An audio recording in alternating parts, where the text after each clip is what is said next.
অন্নপূর্ণা ভান্ডারের যত সমস্ত মহিলা আছে তাদেরকে আন্ডার রিকোয়েস্ট বা আন্ডার ইনকোয়ারি দেখাচ্ছিল এবং সাথে তাদের অ্যাপ্রুভ হচ্ছিল না, তাদের অলরেডি কিন্তু এখন যদি আপডেট দেখেন তাহলে কিন্তু অ্যাপ্রুভ করে দিয়েছে। যদিও অ্যাপ্রুভ না হয়, আন্ডার প্রসেসিং চলছে, তাহলেও কিন্তু এখানে অ্যাপ্রুভ হয়ে গেছে, আপনি ভেবে নিতে পারেন।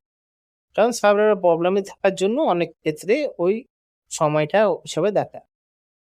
তো এই টাকা কবে থেকে আসবে? এই টাকা হবে 18 বা 21 তারিখ থেকে সবার অ্যাকাউন্টে কিন্তু ক্রেডিট হওয়া শুরু হবে। ঠিক আছে, 19 তারিখ থেকে ক্রেডিট হওয়া শুরু হয়ে যাবে। মানে আজকে 18, 19, 20 তারিখ, 20 তারিখ থেকে কিন্তু 20, 21 তারিখ ওই 2 দিন কিন্তু সমস্ত ব্যাংক অ্যাকাউন্টে অন্নপূর্ণা যোজনার যে সমস্ত টাকাগুলো এখনো বন্ধ আছে বা আন্ডার ইনকোয়ারি দেখাচ্ছে, অনেক ক্ষেত্রে দেখাচ্ছে অ্যাপ্লিকেশন আন্ডার প্রসেস, ওই সমস্ত অন্নপূর্ণা ভান্ডার ফর্মে কিন্তু টাকা ঢোকা শুরু হবে 20 আর 21 তারিখ থেকে শুরু করে। তো তার সাথে পাশাপাশি আমরা দেখে নেব যে আরো 3 লক্ষ অন্নপূর্ণা ভান্ডারের জন্য যারা ফর্ম ফিল আপ করেছিলেন তাদেরকে কি আপডেট দিতে চলেছে। ভিডিও শেষ পর্যন্ত দেখবেন, স্কিপ করবে না। যারা নতুন রয়েছে ইউটিউব চ্যানেলে এখনো পর্যন্ত সাবস্ক্রাইব করে নাও নতুন ভিডিওর আপডেট পাওয়ার জন্য। পাশে থাকা বেল আইকনে প্রেস করে দিও। চলো ভিডিও শুরু করা যাক। এখানে বলছে যে পূর্ব মেদিনীপুরের আরো 3 লক্ষ অন্নপূর্ণা যোজনার সুবিধা পাবেন। 3 লক্ষ অন্নপূর্ণা যোজনার আবেদন অনুমোদন হলো, মহিলাদের অ্যাকাউন্টের ব্যাপারে শুরু করেছে বিস্তারিত। এখানে কি বলেছে, আন্ডার ইনকোয়ারি লিস্টে থাকা পূর্ব মেদিনীপুরে 3 লক্ষ অন্নপূর্ণা যোজনার আবেদন অনুমোদন করালো প্রশাসন। 16 জুলাই থেকে তাদের অ্যাকাউন্টে টাকা ঢুকতে শুরু করেছে। ব্লক স্তরে এনকোয়ারির পর প্রায় 3 লক্ষ আবেদন জেলায় এসেছে।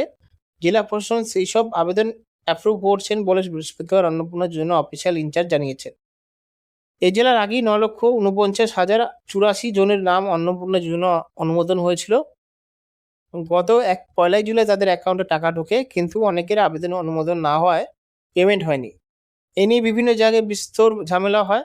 হলদিয়া বিডিও অফিসে বিক্ষোভ হয়, সেই বিক্ষোভ অংশ না হওয়া মহিলারা জাতীয় সড়ক অবরোধও করেছেন।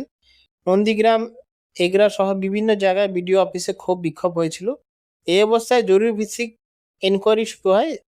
সেই সব আবেদনের মধ্যে প্রায় 3 লক্ষ জেলা প্রশাসনের অনুমোদন করেছে। এর ফলে আরও 3 লক্ষ মহিলাদের অ্যাকাউন্টে অন্নপূর্ণা যোজনা 3,000 টাকা ঢুকতে শুরু হয়েছে। পুরো লক্ষ্মীর ভান্ডার প্রকল্প ভুক্ত ছিলেন 14,80,000, তার মধ্যে আশা অঙ্গনারী কর্মীদের অনেকেই সুবিধা পেতেন। অন্নপূর্ণা যোজনায় এই পর্যন্ত প্রায় 12.5 লক্ষ মহিলা সুবিধা পেতে চলেছেন। গত 12 জুলাই মুখোমুখি হয়েছে মুখ্যমন্ত্রী শুভেন্দু অধিকারী জানিয়েছেন 30 আগস্ট পর্যন্ত অন্নপূর্ণা যোজনার ভেরিফিকেশন চলছে। এই স্কিমের জন্য যোগ্য বিবেচিত সকলেই পাবেন, অযোগ্যরা বেরিয়ে যাবেন। ইতিমধ্যে প্রত্যেক বিধানসভায় গড়ে 35-40 হাজার মহিলা এই সুবিধা পেয়েছেন। এই স্কিমের জন্য যারা যোগ্য তারা সুবিধা পাবেন। জেলা প্রশাসনের সূত্রে জানা গিয়েছে এই মুহূর্তে প্রত্যেক ব্লক ও পুরসভা ভেরিফিকেশন কাজ চলছে। যারা ফর্ম পূরণ ভুল করেছেন তারা এডিট করার সুযোগও পেয়েছেন। সব মিলে মুখ্যমন্ত্রী জেলায় প্রায় 12.5 লক্ষ মহিলাকে অন্নপূর্ণা যোজনা অনুমোদন দেওয়া হয়েছে। আগে সরকারের লক্ষ্মী ভান্ডার প্রাপকদের মধ্যে 1 লক্ষ নাম বাদ গিয়েছে।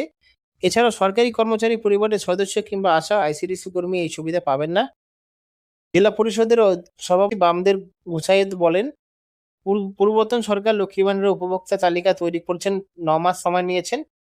আমাদের সরকার অনেক দ্রুততার সঙ্গে অন্নপূর্ণা যোজনা লিস্ট তৈরি করেছে। অনুমোদন করার আগে যথাযথভাবে ভেরিফাই করতে হয়, সেই কাজের জন্য কিছুটা সময় লাগে। প্রশাসন বেশ তৎপরতার সঙ্গে এই কাজ করছেন। আরও প্রায় 3 লক্ষ উপভোক্তারা নাম অনুমোদন হওয়ার খুশির খবর। মহিলাদের অ্যাকাউন্টে অন্নপূর্ণা যোজনার টাকা ঢুকে আছে 16 তারিখ থেকে, অবশ্যই কমেন্ট বক্সে জানাবেন। খুব দ্রুত এই টাকাগুলো দেওয়া হবে। 20 থেকে 21 তারিখের মধ্যে কিন্তু অলরেডি শুরু হয়ে গেছে এবং 20 থেকে 21 তারিখ পর্যন্ত কিন্তু সমস্ত কিছু সাকসেস হয়ে যান।